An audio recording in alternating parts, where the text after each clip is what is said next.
नमस्कार मिथिलावासी, यहाँ सबके एकटा सोहर सुना रहल छी, सुनू। बसहा चढ़ल महादेव गौरी में अरज करू हे, शिव संपत्ति भेल बहुत, संतत एक चाही कहे,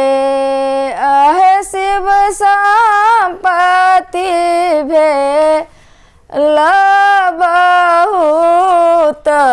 संतति एक चाही कहे, से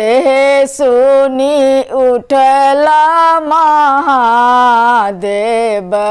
पोथिया उचारल, हे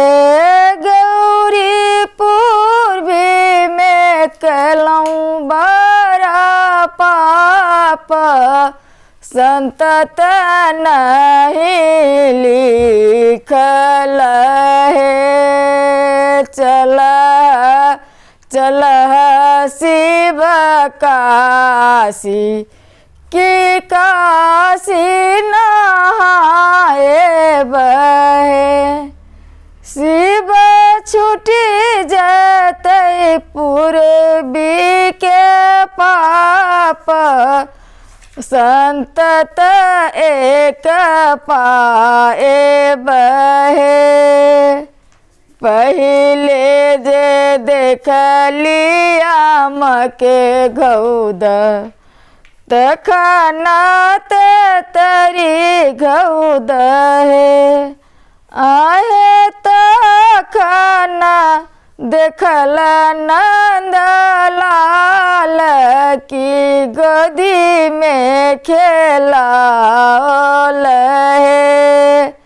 जे इहो सोहर गाओत गबी का सुनाओत है, आहे सुन बैया के होत